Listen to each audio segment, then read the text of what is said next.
Well, there was a band of car thieves,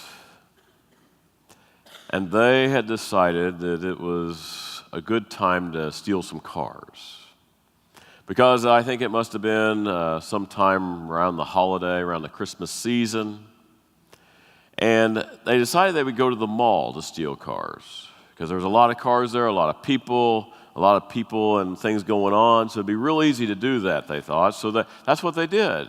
They showed up at the mall to steal cars, and they showed up there, and they, unfortunately, their first choice was the worst of all possible choices. You see, they saw this nice-looking van, and they decided they'd go and get that van, be the first car they stole that day. So they went up and they began to pick the locks on the van. And when they opened the door, guess what was inside? The police. It was an undercover surveillance van they were trying to steal. You talk about bad luck, okay? Sometimes it seems like our lives are in the hands of a roulette wheel. It seems like it's all a matter of luck. But what is luck? And what is luck? And what does it mean? What does luck mean to a Christian? What does luck mean for us as Christians? There's a Christian therapist named Wayne Oates. And Wayne Oates wrote a wonderful book a few years ago. It's called Luck, a Secular God. Like a secular God. In the book, he claims that modern people no longer believe in a God who is purposeful, a God who is intervening, a God who is directing. We no longer believe in that God. What we modern people believe in is luck. Luck. Thus, in luck we trust. In luck we trust. Luck has become the way we explain ourselves, the way we explain the whole world, the good things that happen to us and the bad things that come our way. It's all a matter of luck. Luck has become one of the society's gods, or idols, if you will. Just think of the modern cliche, I'd rather be lucky than good. I'd rather be lucky than smart. In luck we trust. How else can you explain the popularity of the gaming industry in our country, in our state? This video you're seeing right now was taken by my brother on Friday night as he came across the border from Dallas, Texas into Oklahoma and stopped at the first fast food joint he found. He sent me this that night, not knowing I was preaching on luck today. But I find it interesting that we use a slot machine to advertise hamburgers now.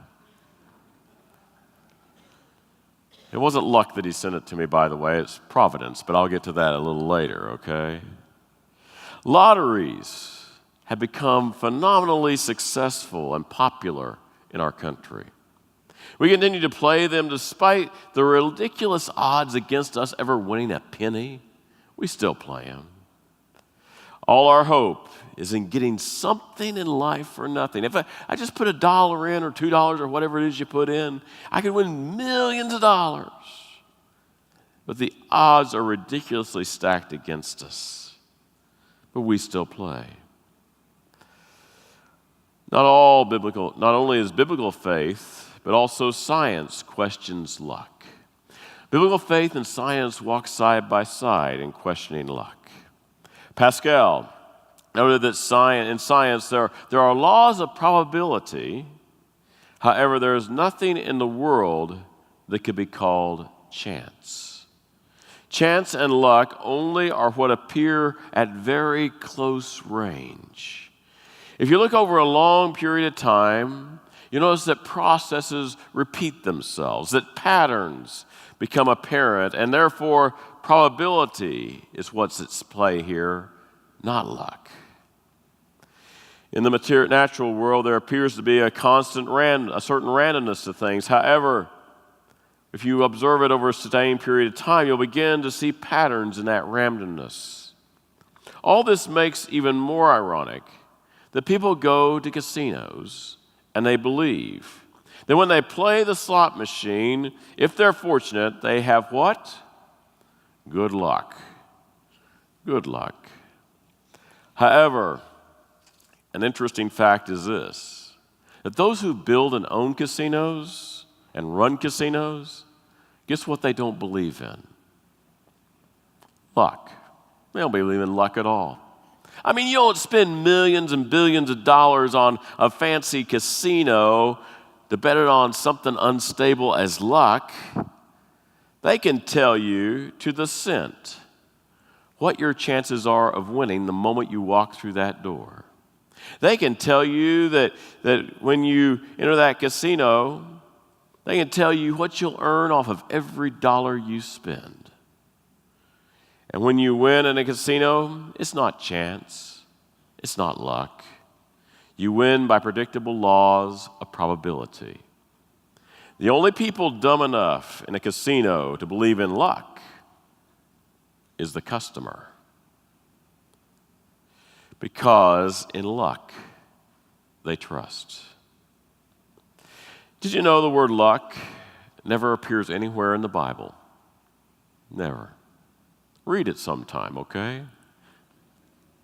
Read it cover to cover and look for the word luck. But it never, ever appears in Scripture. The word chance appears 2 times in the New Testament. 2 times.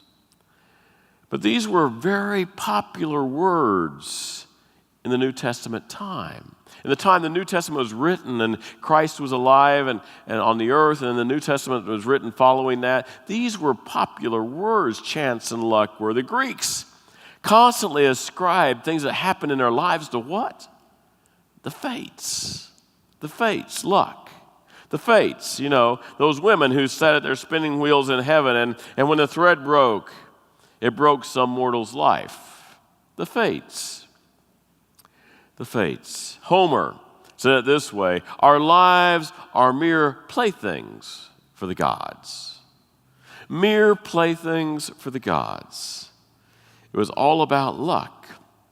Being jerked around by either good luck or bad luck. But it was about luck. The National Safety Council did something interesting a few years ago. They asked that law enforcement stop speaking of accidents on the highway. Accidents on the highway. Rather than ask them to talk about those events as simply crashes, not accidents. You see, if someone's driving 90 miles an hour down a highway and wrecks, is that an accident? That's not an accident. Accident would infer someone was traveling at a responsible manner and then out of nowhere, an accident occurred. A crash is more honest for most of us than an accident. Accident leads us sort of to absolve our responsibility, you see. Because if it's an accident, I could have done nothing to control that situation. It just accidentally happened. Usually, though, when we say it's just bad luck, we're attempting to absolve ourselves of the responsibility for our lives. Think about that. When we say it was just bad luck, we're not really wanting to take responsibility for what's occurred in our lives. You can rest assured that our lives are busy moving somewhere, regardless of regardless of what we take responsibility for our lives or we don't. We're busy opening and closing doors. We make certain decisions back in our past. We've invested time and energy in certain ways. And all this makes certain futures possible or impossible for us. Our current infatuation with luck is tied to our unwillingness to take responsibility. If the world is only simply a matter of luck, can anyone do anything about that? Easier to just say, in luck we trust. This all makes the Bible's view more notable. For there is no such thing as luck or chance or happenstance in the Bible. None of those things occur. What the Bible affirms is that there is God, And God is moving and caring and acting behind the scenes of our lives. Thus, it is in God that we should trust. And that trust, rightly placed, should shape all of our actions. That's right. What the Bible affirms is that God is moving and caring and acting behind the scenes of our lives, every one of our lives. And thus, it is in God that we should trust. And that trust, when placed in God, should shape our actions toward the world. There's something called Providence. Providence, and that's not a city in Rhode Island, by the way. Well, it is a city in Rhode Island.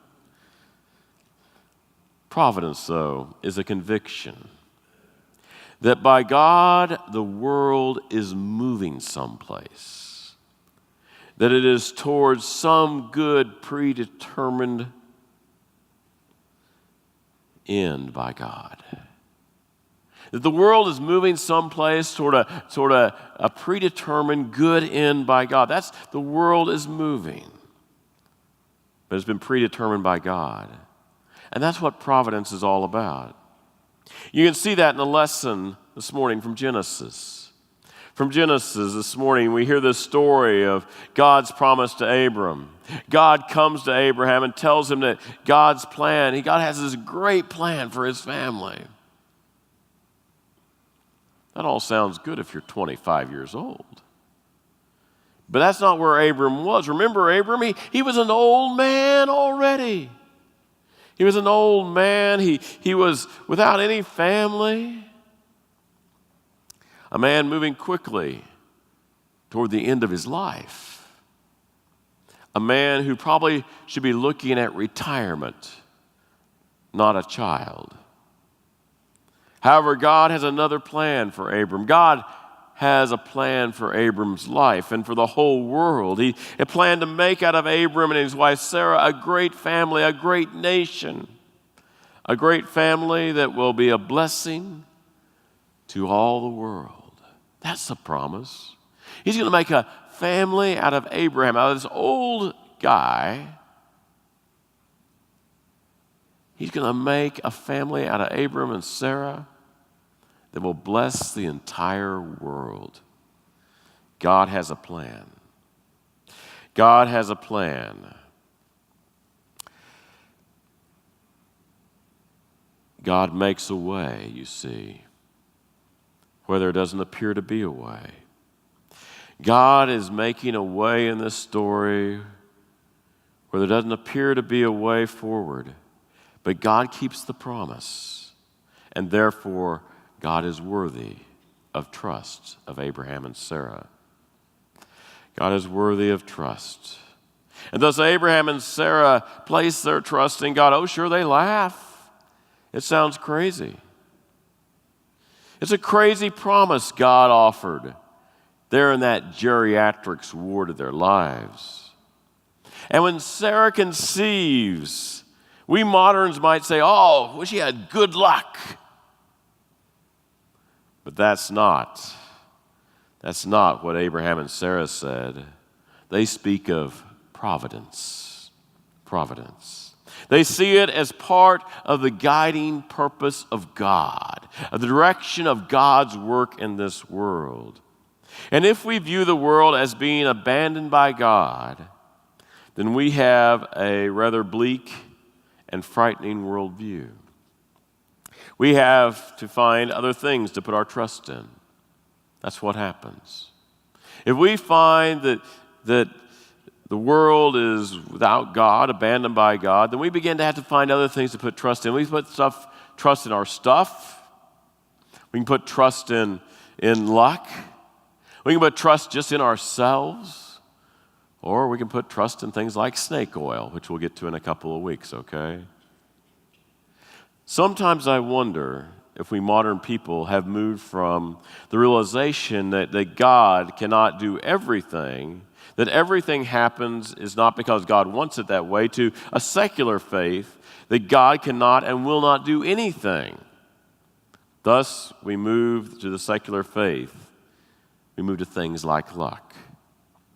You see, when we destroy God as being active and intervening agent in our lives, when we take that away, we also take away our ability to be active and intervening agents in the world.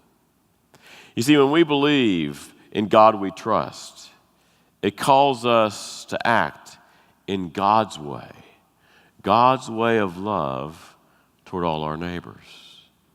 When we say that and believe that and live out of that, in God we trust.